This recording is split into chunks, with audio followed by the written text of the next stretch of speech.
Hello students, आज हम बात करेंगे श्रम विभाजन और जाति प्रथा, जिसके लेखक हैं भीमराव अंबेडकर, जिनका जन्म 14 अप्रैल 1891 में हुआ था। तो ये प्रश्न पाठ के नाम से पहले जानते हैं कि कैसे प्रश्न आपको मिलेंगे।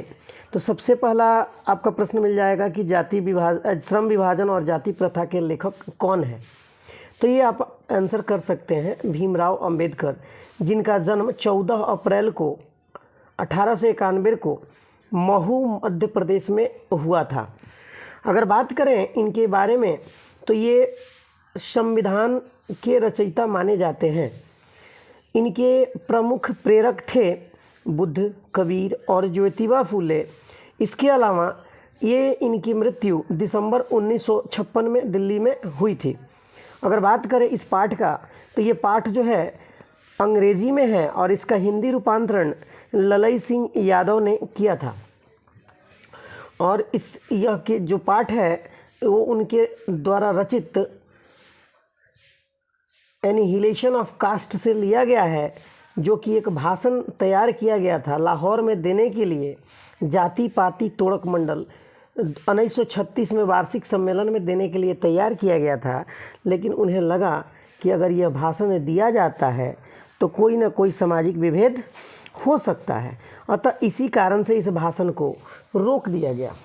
चलिए, अगर आप नए हैं मेरे चैनल पे तो लाइक कीजिए, सब्सक्राइब कीजिए और वीडियो को शेयर कीजिए ताकि किसी दूसरे छात्र की भी मदद हो जाए। शुरू करते हैं। इस पाठ में कुछ ऑब्जेक्टिव क्वेश्चंस हैं, उन पे बात करते हैं। फिर प्रश्न नंबर 1 है, श्रम विभाजन और जाति प्रथा के लेखक कौन है? तो डॉक्टर राम मनोहर लोहिया नहीं है, बाबा साहब भीमराव अंबेडकर हैं। ठीक है, अब बात करते हैं। अगला प्रश्न है, डॉक्टर अंबेडकर के पिता का नाम क्या था? डॉक्टर अंबेडकर के पिता का नाम क्या था? तो उनके पिता का नाम था रामजी सकपाल। अगला प्रश्न है, आधुनिक सभ्य समाज में कार्य कुशलता के लिए किसे आवश्यक माना गया है?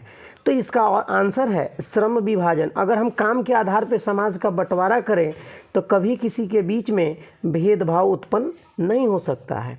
हमारा अगला प्रश्न है, जाति प्रथा भारत में बेरोजगारी का एक कारण बनी हुई है। ये किस प्रकार की कारण बनी हुई है? तो देखिए, इसका आंसर हो जाएगा, ये तो एक प्रत्यक्ष कारण है और दूसरा ये प्रमुख कारण है। अतः यह है कि जाति बंधन बांध देता है कि जो व्यक्ति जिस जाति का है वही काम करेगा, और वह काम धीरे धीरे विलुप्त हो गया है तो वह व्यक्ति अब उस काम को नहीं कर पा रहा है। यह कारण भी हो सकता है। चलिए, मूक नायक क्या है? तो मूक नायक एक पत्रिका है। ठीक है। दूसरा अगला क्वेश्चन है हमारा, डॉक्टर भीमराव अंबेडकर की मृत्यु कब और कहाँ हुई? तो देखिए, जैसे हमने पाठ के परिचय में बताया था कि डॉक्टर भीमराव अंबेडकर की मृत्यु दिल्ली में हुई थी और 1956 में हुई थी। जन्म की बात की जाए तो इनका 7 नंबर प्रश्न है, डॉक्टर भीमराव अंबेडकर का जन्म कब हुआ था? तो 14 अप्रैल 1891 में हुआ था। अगला प्रश्न है हमारा कि अंबेडकर की दृष्टि में भाईचारे का वास्तविक रूप कैसे होना चाहिए? तो उन्होंने बताया कि भाईचारे का वास्तविक जो रूप होना चाहिए, जैसे पानी में मिला दूध या दूध में मिला पानी होता है, जिन्हें हम अलग नहीं कर पाते हैं, वैसे ही सामाजिक भाईचारे का स्वरूप होना चाहिए। अगला प्रश्न है, भारतीय संविधान के निर्माण में महत्वपूर्ण भूमिका किसकी है? तो उसमें आपका भीमराव अंबेडकर की महत्वपूर्ण भूमिका थी। इन्हें संविधान का निर्माता भी कहा जाता है। सभ्य समाज के लिए आवश्यक क्या आवश्यकता है? तो श्रम विभाजन होना चाहिए, न कि जाति विभाजन होना चाहिए। श्रम विभाजन बांट दीजिए, काम बांटा जा सकता है। प्राथमिक शिक्षा प्राप्त करने के बाद अंबेडकर उच्चतर शिक्षा के लिए कहाँ गए? तो प्राथमिक शिक्षा प्राप्त करने के बाद अंबेडकर अपनी उच्चतम शिक्षा के लिए न्यूयॉर्क गए। कहाँ गए? न्यूयॉर्क। अगला प्रश्न है, अंबेडकर चिंतन और रचनात्मकता के लिए प्रेरक थे। किससे के लिए थे? तो बुद्ध से भी थे, कबीर से भी थे और ज्योतिबा फूले से भी थे। ये तीनों उनके प्रेरक थे और ये तीनों से ये प्रेरित थे। अगला प्रश्न है, जाति पाति तोड़क मंडल भाषण लाहौर में कब हुआ था? तो ये 1936 में हुआ था और उसी समय ये भाषण इन्होंने तैयार किया था, जिसको हिंदी रूपांतरण ललई सिंह यादव ने किया है। अगला प्रश्न है, श्रम विभाजन और जाति प्रथा क्या है? तो यह एक प्रकार से भाषण का हिस्सा है, लेकिन इसे निबंध के रूप में प्रस्तुत किया है ललई सिंह यादव ने। अगला हमारा प्रश्न है, निम्नलिखित रचनाओं में से कौन सी रचना डॉक्टर अंबेडकर की है? तो the caste in India, the untouchables, who are they, who are Shudras, ये सभी किताबें जो हैं डॉक्टर अंबेडकर की लिखी हुई हैं।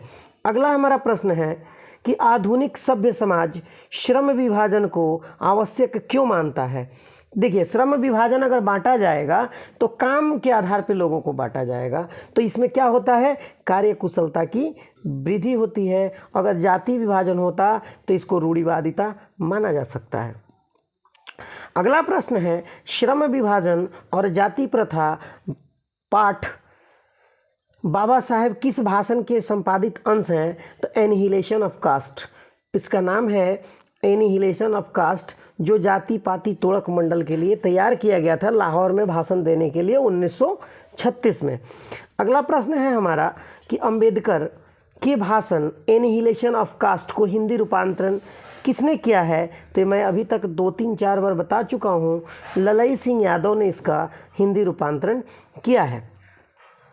अगला प्रश्न है कि अंबेडकर का जन्म किस परिवार में हुआ था? तो उनका परिवार जो था वो दलित परिवार से आते थे।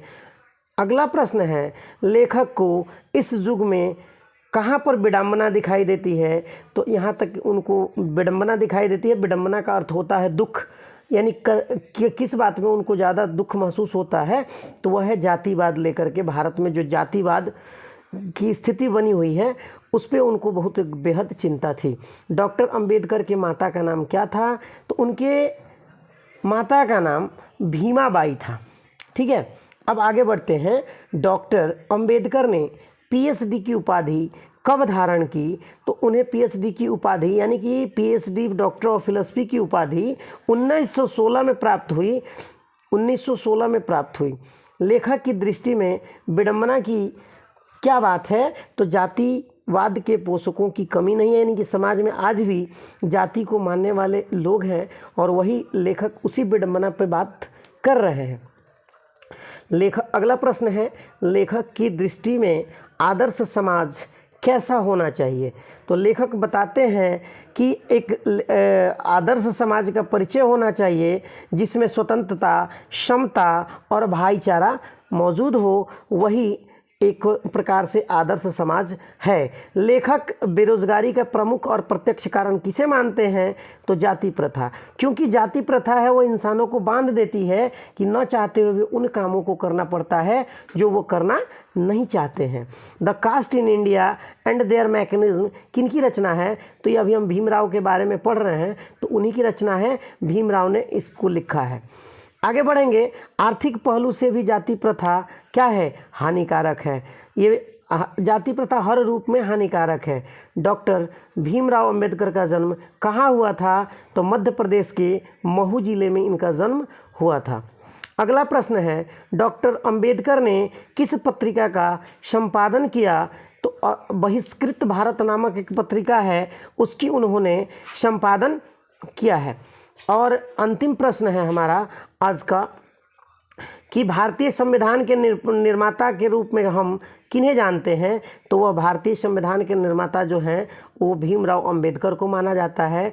और आज इन 30 ऑब्जेक्टिव प्रश्न के साथ ये वीडियो समाप्त होता है। ये वीडियो ज़्यादा से ज़्यादा शेयर कीजिए कि बच्चों को ज़्यादा से ज़्यादा इससे मदद मिल सके।